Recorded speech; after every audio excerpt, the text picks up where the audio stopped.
Tonight on The ReidOut. Mr. Trump has repeatedly and consistently misrepresented and inflated the value of his assets. And before he takes the stand, I am certain that he will engage in name-calling and taunts and race baiting and call this a witch hunt. But at the end of the day, the only thing that matters are the facts and the numbers. And numbers, my friends, don't lie. And Attorney General Tish James was right about Trump. Now, that's that hard at this point. On the witness stand today in his civil fraud trial, Trump was belligerent, showing his usual lack of respect for the rule of law and the people who administer it. Also tonight, how Trump will be using this trial and his future trials as a campaign platform. Plus, new reporting on what Trump might do on day one if he returns to the White House, including possibly invoking the Insurrection Act. And the panic amongst some Democrats about President Biden sagging poll numbers now that we're just 1 year away from Election Day. I'm Jason Johnson, and for Joy Reid, we begin tonight with Donald Trump taking the stand in court as a defendant. The first former U.S. president to do so in more than 100 years. And I need to put this in context for you. The last time a president had to stand in court, Trump's father, Fred, had just started their family crime business, Trump and Sons. The former president testified today in the $250 million civil fraud case brought by New York Attorney General Tish James. It's the trial that could collapse his family's business and the real estate brand that built his reputation and fortune. Which is why today, a very angry and theatrical Trump lashed out at everyone from the judge presiding over the case to the state attorney general seeking damages in the trial. Turns out there aren't two Trumps. No social media version versus a courtroom Trump. Rather, it's the one Donald Trump, and we all know that one too well, because he was definitely on one. Sounding just as he does at those rallies or in his rants on that great value Twitter thing that he tweets on, except this time those posts are unfurling in real time in Manhattan Supreme Court. It was a contentious day on the witness stand. Trump drew multiple warnings from the trial judge for veering off topic and criticizing the proceedings. Judge Engoron also told Trump's lawyer to control him and that this isn't a political rally. After taking the stand for nearly 4 hours, Trump addressed the cameras, calling the case a disgrace. To think that we're being sued and spending all this time and money, and yet people being killed all over the world, that this country could stop. With inflation and all of the other problems that this country has, I think it's a disgrace. I think it's a very sad day for America. But anyway, this is a case that should have never been brought, and it's a case that should be immediately dismissed. While Trump called for the case to be dismissed immediately, New York Attorney General Tish James told reporters that the case will go on. He rambled, he hurled insults, but we expected that. At the end of the day, the documentary evidence demonstrated that, in fact, he falsely inflated his assets to basically enrich himself and his family. He continued to persistently engage in fraud. The numbers don't lie, and Mr. Trump obviously can engage in all of these distractions, but I will not be bullied. I will not be harassed. The show, the after party, and the hotel magnate is far from over. Ivanka Trump is set to take the stand on Wednesday. Joining me now is Lisa Rubin, MSNBC legal analyst, who was in court today. David K. Johnson, distinguished visiting lecturer at Syracuse University College of Law, who has been reporting on Trump's financial nonsense for decades. And Mary McCord, former acting assistant attorney general, MSNBC, and legal analyst, and co-host of the MSNBC podcast, Prosecuting Donald Trump. I have some great guests today. So, Lisa, I will start with you. You were in court today. This is the part that galls me. I've seen plenty of crazy short court shows, and you know, I watched all 12 versions of Law and Order. What was the feeling like in the courthouse as the former twice impeached president is yelling and screaming and threatening people? Were folks used to it at this point? Were they just kind of nonplussed? What was it like in the courtroom?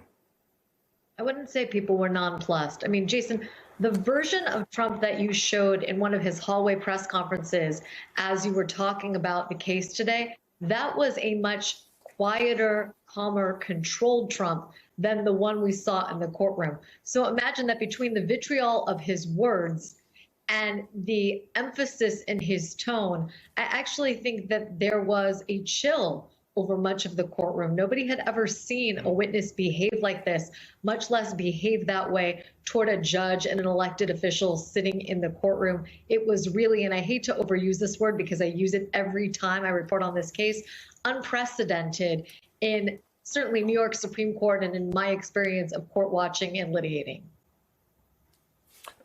Mary, I want to ask you a question. Also, I always ask this strategically. I understand that the goal of the Trump campaign and Trump Incorporated and everything about his family is always really about drawing attention, right? It's like a spoiled child. Whatever attention I get is good attention. But usually there's some idea that this attention is ingratiating him to someone or helping him raise money. What strategically is the value of acting up in court the way he is? Does he think it's going to help him in the trial? Does he think it helps him with people on the outside? What's he trying to do here, Mary? So I'm never sure whether things with Mr. Trump are actually deliberate strategy or just his attorneys trying to kind of make the best they can with an uncontrollable client. And I think maybe this is a little bit of both. I mean, clearly he's a client that is almost impossible for a lawyer to control. We know that both from his conduct outside the courtroom as well as his conduct inside the courtroom.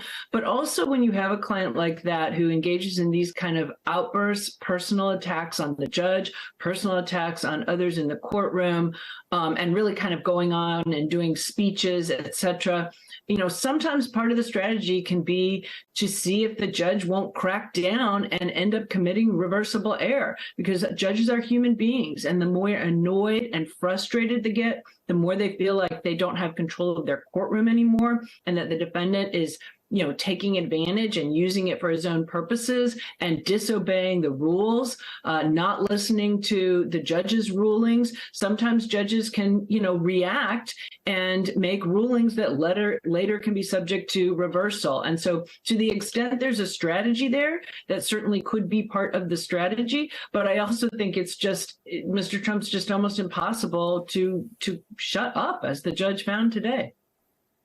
Mary, I want to follow up with this because, I watch basketball, I watch hockey. Sometimes you have the hockey goon, right? It's the person who's supposed to go in there, anger the other team, make their star player make a mistake. But in the case of Trump, everyone sort of knows that their goal, they're acting in bad faith. So what would an actual mistake be? I mean, if the judge yells at him, would that necessarily be a justification for throwing everything out the window? I mean, it doesn't seem to me like bad behavior is going to make a bunch of professionals make equally bad choices. Or am I wrong about this?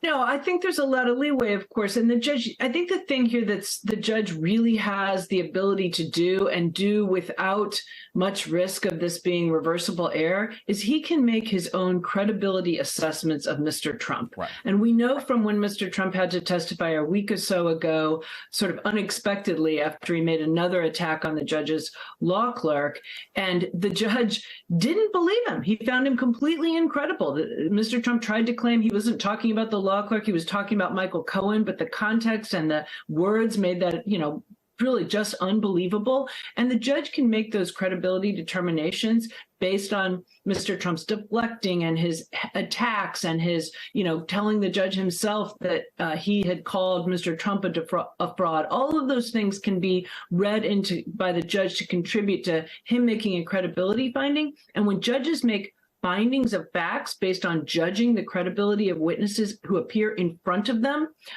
those are almost never reversible. The judge has a lot of discretion there. Now, if he were to do some other, and he can even draw adverse inferences, and he mentioned that at one point today, if Mr. Trump just refuses to answer a question, he can draw an adverse inference, and there's case law supporting that. So I think that this judge, he's conscious of not wanting to do something that would be reversible, and so I don't think, notwithstanding that lots of people like to talk about him throwing Mr. Trump in jail, I think that's probably unlikely, and he didn't do it today. So, David, I got to ask you this. First off, I always say, I hope you're engaging in self-care because you've been following this man for 30 years. And I can't imagine what it's like to have been just studying Trump and all of his criminal, corrupt, terrible personal behavior for all this time. But I want to talk a little bit about sort of one of the main lies here with Trump trying to explain why his 10,000 square foot Trump Tower apartment was listed as 30,000 square feet in his statement to Financial Condition. I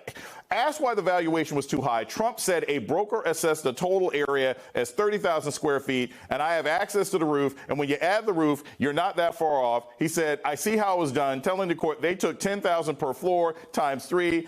Didn't take out the elevator and other things. Look, this is the only way I can look at this. And I'm confused. This would be akin to me saying that, because I'm in the lounge at the airport, I actually own the jets on the tarmac, right? That's as ridiculous as this is. But David, my question for you is, isn't this the kind of lying that he's always engaged in? I mean, this is a guy who pretended to be other people on the phone when he did interviews. So even though we're focused on this particular thing, this is just par for the course with Trump, right? All of this fits a pattern of Donald's life. He's a child. He believes that he is special, that the rules don't apply to him. And one of the basic questions in this case is, well, if your financial statements are not to be believed, and then why did you create them? Why did you go to the trouble of having them created at all if they're meaningless? Donald was trying very hard today to, make a campaign speech to create things that he believes will help him with the voters. And the reality is, Donald has always lied, cheated, and stolen from people. He's hired illegal immigrants from Poland to work for him. He has the only casino case in Atlantic City, cheating a customer, Donald Trump's casino. He was in bed up to his eyeballs with one of the biggest drug traffickers in the United States. He had children gambling in his casinos, 12-year-olds, 13-year-olds. And so to Donald, he can do no wrong. It's not possible because he's special. And of course, he should not just be president. He should be, as he's planned all along, to be our dictator because no one else is competent in Donald's mind. David, I want to ask this. I want you to jump ahead. We're doing Back to the Future, right? It's November, first, second week of November in 2024, okay? How many of these trials have resulted in a conviction for Trump?